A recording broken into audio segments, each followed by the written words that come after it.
नमस्कार दोस्तों, मैं बहुत बहुत स्वागत करता हूं आप सभी का एक बार फिर आपके अपने ही YouTube चैनल एवरीडे बैंकिंग में, जहां पे आपको अलग अलग बैंकों के प्रोडक्ट्स, उनकी सर्विसेज के साथ साथ और भी बहुत सारे महत्वपूर्ण फाइनेंशियल इंफॉर्मेशंस दिए जाते हैं। और दोस्तों, आज के इस कमाल के वीडियो में हम बात करने वाले हैं आपके डेबिट कार्ड को लेकर। गाइस, बेसिकली डेबिट कार्ड हम सभी के लाइफ का एक बहुत बड़ा, कह सकते हैं कि बहुत अहम हिस्सा बन चुका है। हमारा डेबिट कार्ड कहें या फिर एटीएम कार्ड कहें, हमें इस बात की आज़ादी देता है कि हम चलते फिरते कहीं भी किसी भी शहर में रहें, जब भी हमें कैश की ज़रूरत होती है, हम अपने इस डेबिट कार्ड को लेकर अपने पास के किसी भी बैंक के एटीएम मशीन में जाते हैं, वहाँ पे कैश निकाल लेते हैं, जो कि हमारे खाते में जितने पैसे होते हैं उसके अकॉर्डिंग ओवरऑल यहाँ पे ज़रूरी नहीं होता है कि हम केवल अपने ही एटीएम में जाएं। आपस में सभी बैंकों के एटीएम हैं जो वो इंटरलिंक्ड रहते हैं। मतलब ये कि अगर आपका जो है पंजाब नेशनल बैंक में खाता है, अगर आप जाते हैं एसबीआई के अकाउंट के एसबीआई बैंक के एटीएम में, तो आप वहाँ भी बहुत ही आसानी से जो है कैश निकाल सकते हैं।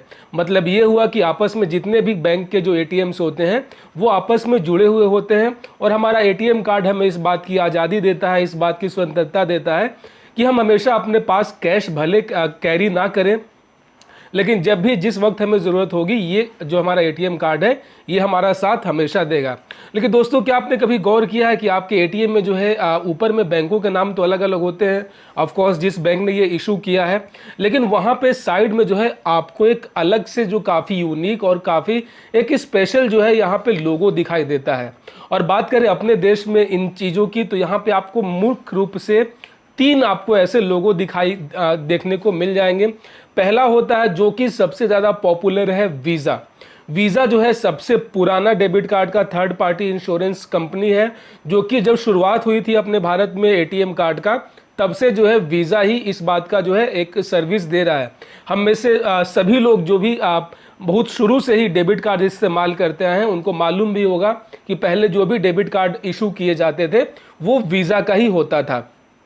उसके बाद गाइस बात कर लेते हैं जो है मास्टर कार्ड। मास्टर कार्ड भी जो है दूसरा दुनिया का सबसे बड़ा डेबिट कार्ड थर्ड पार्टी एक तरीके से सर्विस देने वाला एजेंसी है, जो कि लगभग पूरे दुनिया में जितने भी बैंक्स होते हैं उनको ये जो है अपना सर्विसेज देता है। और उसके बाद बात कर लेते हैं सबसे इम्पोर्टेंट, सबसे स्पेशल, जो कि फुल्ली मेड इन इंडियन है, प्राउडली मेड इन इंडियन है, वो होता है रुपए। जैसा कि आप लोग देख सकते हैं, ये डेबिट कार्ड जो है ये रुपए का है, और रुपए जो कि हमारे देश का करेंसी का नाम भी है, तो आप समझ सकते हैं कि ये हमारा अपना और मुख्य पूर्ण रूप से जो है ये स्वदेशी डेबिट कार्ड जो है फैसिलिटी देने वाली कंपनी है। अब दोस्तों, बात कर लेते हैं आखिर इन तीनों में अंतर क्या होता है, आखिर क्यों अलग अलग लोगों, अलग अलग नाम से डेबिट कार्ड जारी किए जाते हैं। तो दोस्तों, यहाँ पे मैं आपको बता दूं, जितने भी बैंक होते हैं वो डेबिट कार्ड इशू नहीं करते हैं। मतलब ये कि बैंकों का काम केवल जो है वहाँ अपना अकाउंट संचालन होता है, लोन वगैरह देना होता है, लेकिन जो भी अपना डेबिट कार्ड की जो फैसिलिटी होती है वो ये देने के लिए एक थर्ड पार्टी को हायर करते हैं, जिनका काम होता है आपके डेबिट कार्ड को इशू करना, उनका प्रबंधन करना। अगर उसमें कुछ इशू आ जाता है तो उसके लिए कस्टमर सर्विस जो है असिस्टेंट प्रोवाइड करना। ओवरऑल जो है आपके कार्ड का मेंटेनेंस से संबंधित जो भी जिम्मेदारियां होती हैं वो एक थर्ड पार्टी एजेंसी को दिया जाता है, जिनको अनुभव होता है डेबिट कार्ड को जो है एक तरीके से जारी करने में, डेबिट कार्ड का संचालन करने में। दोस्तों, दुनिया का सबसे पुराना कह सकते हैं जो डेबिट कार्ड का जो कंपनी है, जो थर्ड पार्टी इशू कंपनी है, वो है वीज़ा। वीज़ा ऐसा कंपनी है जो कि पूरी दुनिया में लगभग जितने भी देश हैं, नॉर्थ कोरिया को छोड़कर, जो वो किसी से मतलब रखता नहीं है, तो नॉर्थ कोरिया को छोड़कर दुनिया में जितने भी देश हैं वो सभी जो हैं वीज़ा को एक्सेप्ट करते हैं। इसका मतलब ये हुआ कि अगर आपके पास एक वीज़ा डेबिट कार्ड है तो आप पूरी दुनिया में जो है घूम सकते हैं, इस कार्ड को इस्तेमाल करके जो है आप कैश निकाल सकते हैं, क्योंकि एक फुल्ली इंटरनेशनल कार्ड होता है जो कि पहले से ही एक्टिवेटेड होता है। अगर आपके पास एक वीज़ा कार्ड है तो इसका मतलब ये हुआ कि वो एक इंटरनेशनल कार्ड है,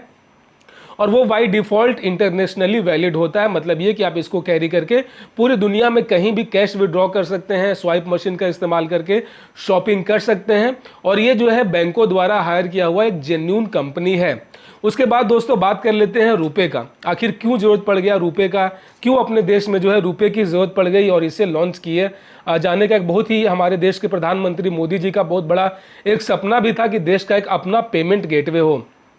तो दोस्तों, रुपए जो है मूल रूप से भारत का ही कंपनी है, जिसको डिज़ाइन ही किया गया था, जिसको स्थापना ही इसलिए किया गया था कि भारत में जो भी कमीशन के रूप में जो पैसे बाहर जाते हैं उसको अपने ही देश में रोकना। अब चूंकि वीज़ा और मास्टर दोनों एक इंटरनेशनल कंपनी है जो कि पूरी दुनिया में अपनी सर्विसेज देती है। अब जाहिर सी बात है, कोई विदेशी कंपनी भारत में अपना सर्विस दे रहा है तो बदले में कुछ कमीशन भी लेगा, और इस कमीशन का जो भार था वो बैंकों के ऊपर पड़ता था। हर साल एनुअल मेंटेनेंस फीस के नाम पे जो है बैंक अपने ग्राहकों से पैसे वसूल करते थे, जो कि आगे रुपए या फिर वीज़ा या फिर मास्टर को देने होते थे। साथ ही साथ जो आपको हर ट्रांजैक्शन जब भी आप कुछ करते थे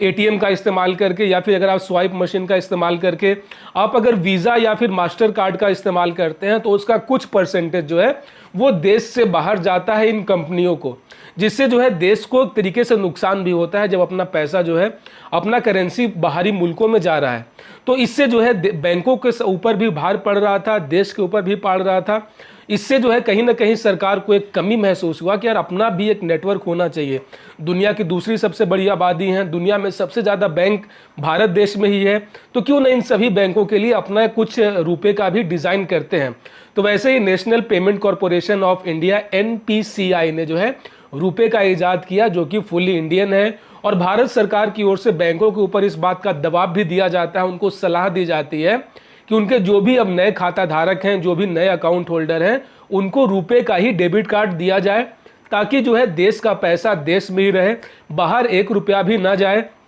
और साथ ही साथ जो भी वीज़ा या फिर मास्टर कार्ड को इस्तेमाल करके जो भी आप ट्रांजैक्शंस करते थे, ऐसे में भारत के जो भी खाता धारक थे उनका डेटा जो है बाहर दूसरे देश में उनके सर्वर पे भी जाता था। तो कहीं ना कहीं एक सिक्योरिटी रिस्क भी था कि यहाँ का जो भी डिटेल है, लोगों के जो पर्सनल इन्फॉर्मेशन है, वो बाहरी देशों के साथ जो है हमें शेयर करना पड़ सकता है, जो कि एक साइबर कह सकते हैं कि साइबर अटैक होने के बहुत ज़्यादा चांसेस होते थे। लेकिन रुपए का हेडक्वार्टर इंडिया में ही है, तो भारत का जो डेटा है, लोगों का जो इन्फॉर्मेशन है, जो निजी जानकारी है, वो भारत में ही रहती है, जिससे जो है साइबर अटैक का खतरा को जो है मिनिमाइज किया जा सकता है। साथ ही साथ रुपए चूंकि अपने ही देश का है तो वो इतना ज़्यादा चार्जेस वसूल नहीं करता है, जिससे बैंकों को भी थोड़ा सा जो है राहत महसूस हुआ। और साथ ही साथ इसका जो इशू करने का जो चार्ज होता है वो बेहद कम है, जिससे जो है आम लोगों को भी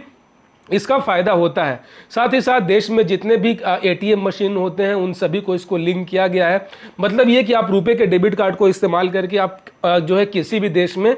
जो है आप इसका इंटरनेशनली भी इस्तेमाल कर सकते हैं। जी हाँ, आपको जो है अगर आप विदेश घूमने जा रहे हैं अपने रुपए के डेबिट कार्ड को लेकर, तो आप अपने बैंक को इन्फॉर्म करके कि अब मैं विदेश जा रहा हूँ, मेरा जो डेबिट कार्ड है इसको आप इंटरनेशनली एक्टिवेट कर दें। तो एक बार जो है अगर आप बैंक में एप्लीकेशन देते हैं तो आपके डेबिट कार्ड को जो है इंटरनेशनली भी एक्टिवेट कर दिया जाता है, और इससे जो है आपको पूरी आज़ादी मिल जाती है कि आप अपने डेबिट कार्ड को इस्तेमाल करके जो है पूरी दुनिया में कहीं भी घूम सकते हैं, कहीं भी कैश निकाल सकते हैं। ऐसे में दोस्तों कहीं ना कहीं जो ये है हमारे स्वदेशी की भावना को भी बढ़ाता है और हमारे देश के जीडीपी के लिए भी काफ़ी बेहतर है।